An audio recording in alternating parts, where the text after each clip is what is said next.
திமுகவில் வேட்பாளர்கள் பட்டியல் ரெடி ஆயிடுச்சா?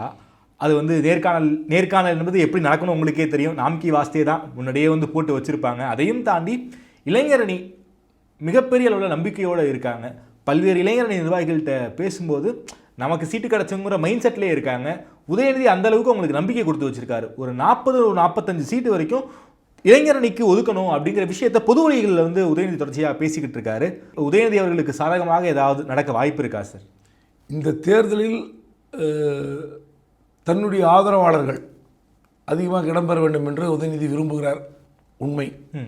ஒரு 42 அல்லது 45 தொகுதிகளை எழுதி தன் தந்தை அதாவது திமுக தலைவர்கிட்ட கொடுத்துருக்கிறார். அதே லிஸ்ட் எடுத்துன்னு போய் பொதுச் செயலாளர் துரைமுருகன்கிட்ட காட்டி இதெல்லாம் நான் கேட்டிருக்கேன் அப்படின்னு அவர்கிட்டையும் ஒப்புதல் வாங்குவதற்கு முயற்சித்திருக்கிறார். இந்த பெண் டீம் அவருடைய மாப்பிள்ளை தான் சபரீசன். பெண் டீம் வந்து சர்வே எடுத்து அவங்க ஒரு டீம் வச்சுருக்காங்க.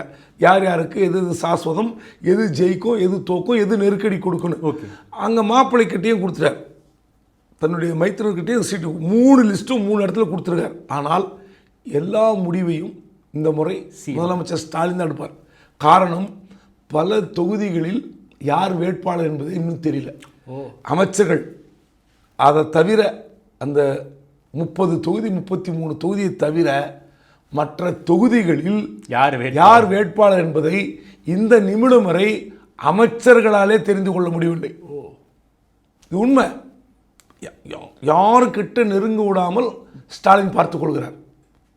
எனக்கு தெரிந்து முன்ன கூட அப்படி இருந்திருக்கோம் சார். கலைஞர் காலத்தில் கலைஞர் வந்து 3 மாதங்களுக்கு முன்பே தன்னுடைய சகாக்களை அழைத்து சொல்லிடுவார், பேசுவார். ஓகே, ஏதாவது முதல் காங்கிரஸ் எது கேட்குறாங்க, காங்கிரஸ் எது கொடுத்தா சரியாக இருக்கும், கூட்டணியில் விசிகா இருக்கா, விசிகாக்கு எது கொடுக்கலாம், எது வேணான்னு சொல்லலாம், கம்யூனிஸ்டுக்கு எது கொடுக்கலாம், எதை மாற்றலாம், இதெல்லாம் வந்து கலைஞர் வந்து தன் கீழே இருக்கிற அடுத்த கட்டத்தில் இருக்கிற ஆற்காடு வீராசாமியோ துரைமுருகனோ வீரபாண்டியோ யார்கிட்டயோ பேசுவார். இன்ட்ராக்ட் நேர்கிட்ட கூட இன்ட்ராக்ட் பண்ணுவார். தன் மகனுக்கு தான் வேண்டப்பட்டல கூப்பிட்டு கேட்பார்.